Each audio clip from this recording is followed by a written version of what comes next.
friends. So you may have seen, if you're on Twitter, you may have seen Hillary Clinton and Tulsi Gabbard trending. And it's because I'll read you something that Glenn Greenwald said about recent comments from Hillary Clinton, the Democratic Party U.S. Hillary Clinton, about Tulsi Gabbard, who is in the Democratic primary debates. And she basically, in this tweet of in this comment of Hillary Clinton's in some interview, she basically said she thought that the Russians had their eye on somebody who's currently in the Democratic primary, and they're grooming her, and that she means Tulsi Gabbard, to be the third party, to be a favorite. Now, I can't read this Erin Blake's tweet properly, but she basically says that that Tulsi Gabbard is a Russian asset, and also she also indicates that Jill Stein, who was the presidential nominee for the Green Party in 2016, she also says that she's a Russian asset. Now, Glenn Greenwald says Hillary strongly implies that Tulsi Gabbard is a Russian asset who will act to serve the Kremlin's interest. Also says there's no doubt Jill Stein is. Does she have evidence for these grave accusations? Of course not. None is needed in Democratic Party discourse. It's gutter trash. And that's so true. Anyway, I mean, it's sort of outrageous. Basically, you're calling somebody a traitor, really, if they're running for president and you're saying that that basically the Russians are grooming you. And this all, stems back from this nothing burger of that the Russians hacked the 2016 election.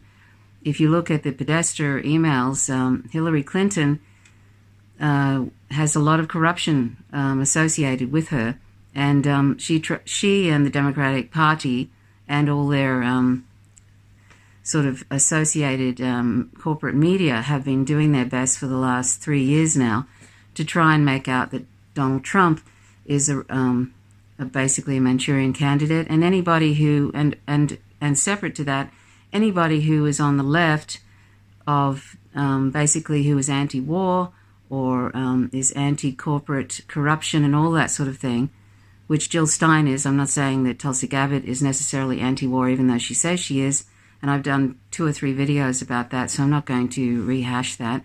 Also, Tulsi Gabbard is pro-Israel, and she's been backing away from Medicare for all.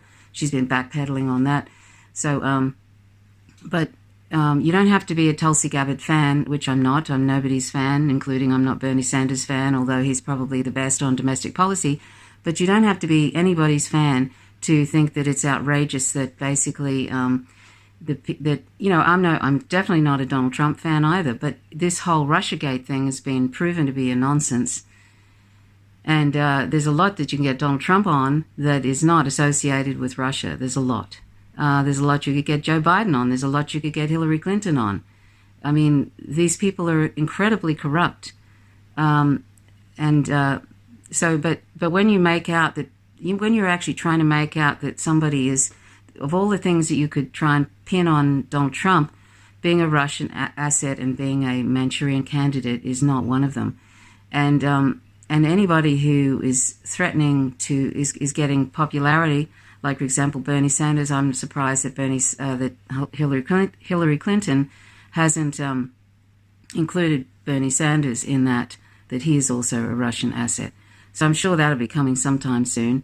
But it shows how desperate they are, the Democratic Party, that they do not want anybody who is going to affect the status quo. That means anybody who's going to stop the corruption in there, the lobbyist money, is going to pull back on wars. Anything that is going to stop the status quo from continuing on is going to be called a Russian asset or something like that. So anyway, when I saw that, I thought, oh, well, I'll have a look and see what Tulsi Gabbard said. And Tulsi Gabbard came out with both guns blazing, basically, which I'm glad she did, because it's outrageous what Hillary Clinton has implied about her. And she said, this is on Twitter, Tulsi Gabbard, quote, "Great, thank you, Hillary Clinton," and she tags Hillary Clinton. "You, the queen of warmongers. embodiment of corruption and personification of the rot that has sickened the Democratic Party for so long, have finally come out from behind the curtain. From the day I announced my candidacy, there has been a concerted campaign to destroy my reputation. We wondered who was behind it and why. Now we know was always you, through your proxies and powerful allies in the corporate media and war machine, afraid of the threat I pose. It's now clear that this primary is between you and me. Don't cowardly hide behind your proxies. Join the race directly. So that's actually, I'm glad that she called her out like that, because that's what's needed. That's why Bernie Sanders, sadly, he keeps making out like these people are his friends, not necessarily Hillary Clinton, but he'll always, before he criticizes Joe Biden, he'll always say, Joe Biden's a good friend of mine, yada, yada, yada. Now, I'm not sure why, he wants to keep in good with the Democratic Party. This is Bernie Sanders. But Bernie Sanders is not, the Democratic Party has no intentions of letting Bernie Sanders win. And by hook or by crook, they're going to make sure that he doesn't become the Democratic nominee. And that goes for Tulsi Gabbard. Now, Bernie Sanders has a lot of problems with, he's an imperialist, and people can argue with that, but his record shows that he's an imperialist. He also puts out anti-Russian propaganda. He's made numerous videos, and now it'll probably come back to bite him. In fact, I think the mainstream media, the corporate-owned mainstream media, has already tried to pin that whole Russian thing on him. Sort of, I suppose, not that karma is a punishment sort of thing, but that's sort of a karmic result of putting out anti-Russian propaganda. It comes to bite you in the behind. So anyway, it's despicable that they're doing this to Tulsi Gabbard. It's despicable that they do this to anybody at all. Like I say, I'm no fan of Tulsi Gabbard. I'm not a fan of Bernie Sanders, but Bernie Sanders has a great domestic policy, and he's actually been consistent about, I think, his domestic policy for a long time. And Tulsi Gabbard is pro-Israel. Who knows what Bernie Sanders really is? Anyway, that's getting off the track. But I want to share with you, and I don't think Empire Files, Abby Martin and Mike Prison will mind. This is a few years old now, from one of their great programs. It was about Hillary Clinton and her corruption. And it just shows a part. You have to watch the whole 30 minutes of this program. But it gives you an idea of how corrupt Hillary Clinton is and how many people she has in her pocket, and why she has so much backing when she drops things like this, and how many people owe the Clintons because they've been throwing money around in corruption. They're basically, it's pay to play kind of people, the Clintons, Bill Clinton and Hillary Clinton. So anyway, I want to show you a snippet of this Empire Files thing just to give you an idea. And then I invite you to watch the whole episode, and I'll leave a link in the information section about this so you can watch the whole episode. There's 2 actually programs on Hillary Clinton. And it just shows that the whole, the Russia hacked the DNC and all of that. It was a leak. It wasn't a hack.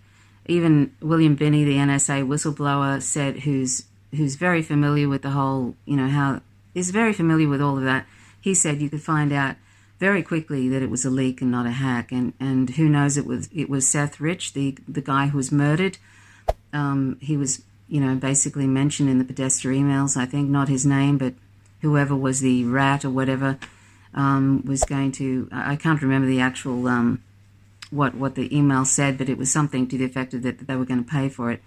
Now that's sort of projection or assuming stuff. I'm not a journalist, so I can kind of do that, but it sort of sounds like it possibly was Seth Rich who was killed, and he was the one who was the whistleblower for the that actually leaked those Podesta emails to WikiLeaks, and that's why they're like the Democratic Party have tried their best to link Julian Assange to Russia and all this kind of thing. They try and throw anybody who is putting any anything in the wheels of the war machine, anything that is going to upset the momentum of the war machine and of lobbyists and their donations to the Democratic Party and all of that.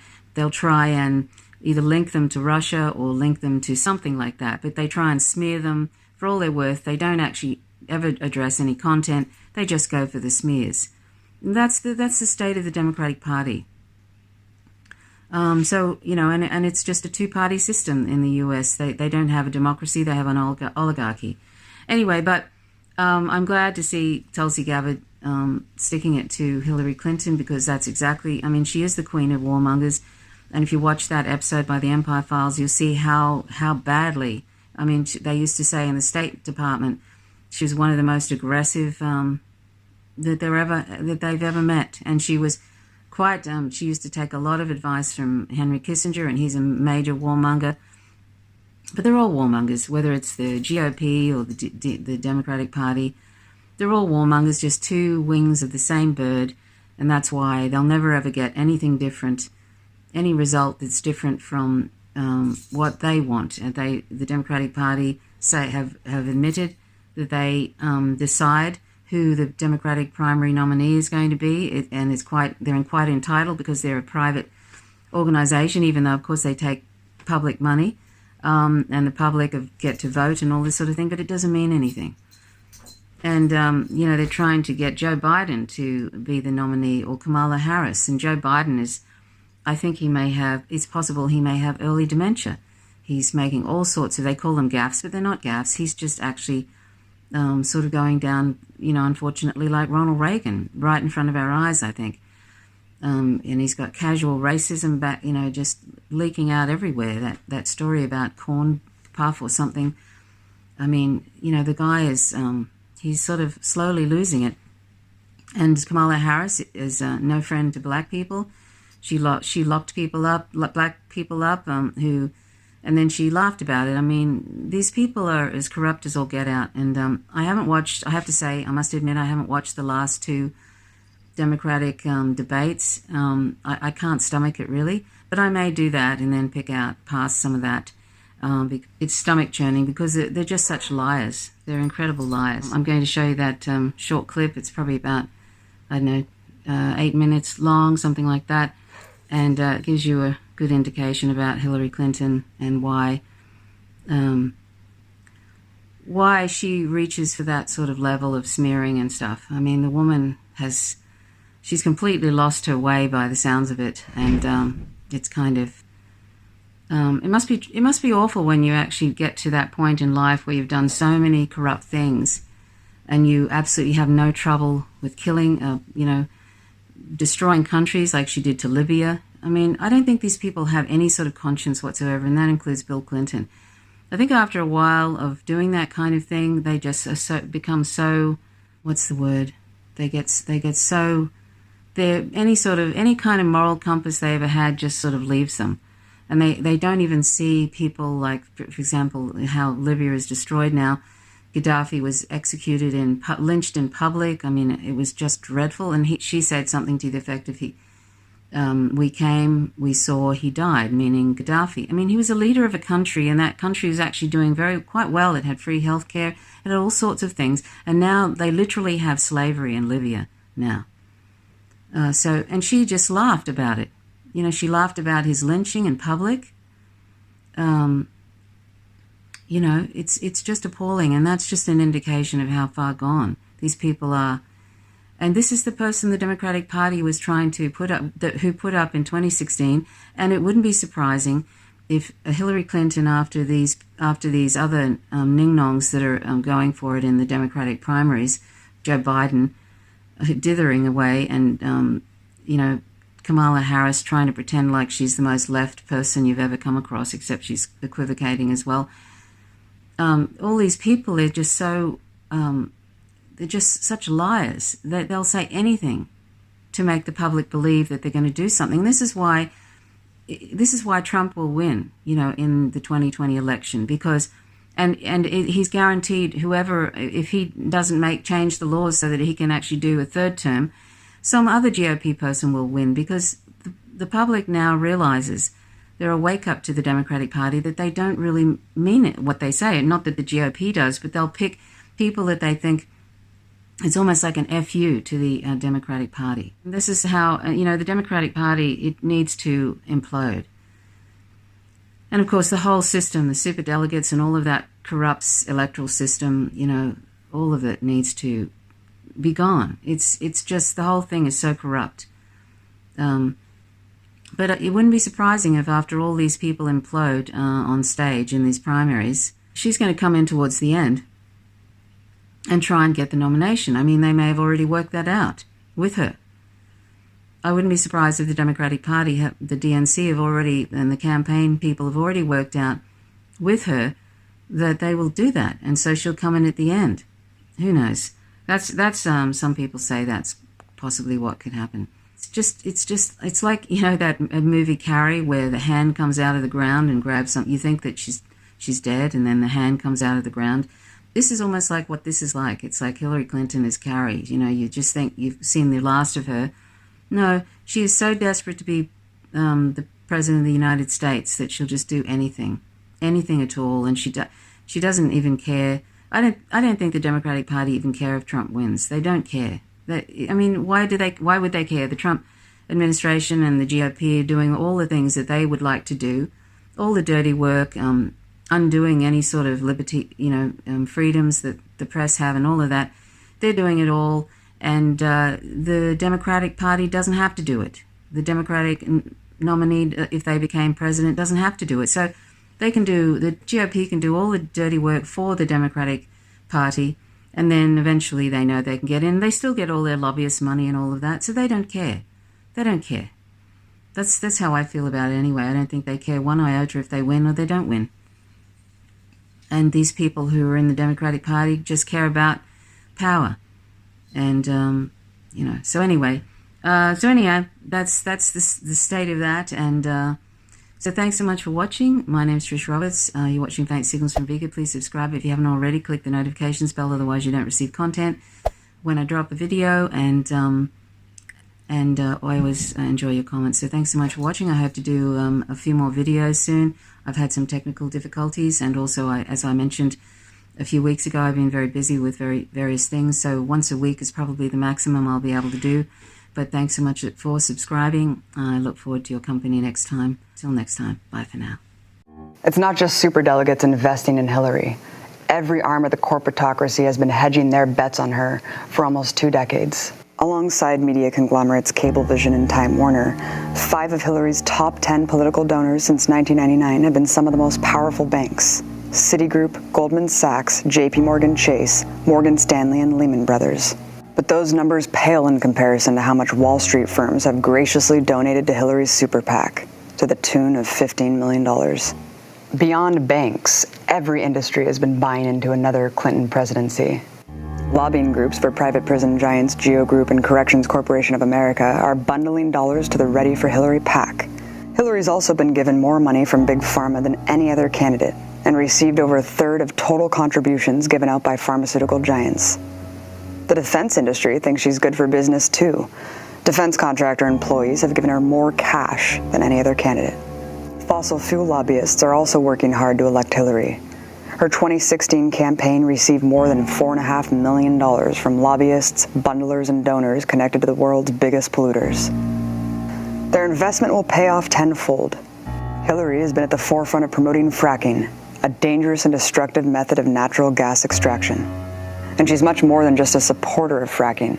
She personally created a bureau at the State Department focused on spreading it around the world, with one of her major sponsors, Chevron. The Clintons sell their friendship through other avenues, such as huge honorariums for speaking fees. Much like George W. Bush's motivational speaking tour, Bill and Hillary are quick to exploit themselves for corporate loot. But they don't come cheap. Averaging $211,000 a pop, Bill and Hillary made more than $153 million in paid speeches to elite think tanks and closed-door boardrooms since 2001. In 2013, the year after leaving the State Department, Hillary made $3 million giving just 12 speeches to Wall Street banks and financial institutions. This calculates to her earning $5,000 per minute. Seems like good, honest work to me. Demands to release the speech transcripts have been laughed off by Hillary. But we don't really need to see the transcripts because we already know what's in them. Her praising banks and committing to their prosperity. Although Hillary has recently tried to appear critical of Wall Street to pander to Sanders' immense support, her fat cat banker donors aren't worried in the slightest, saying her talking points about inequality are, quote, just politics. But how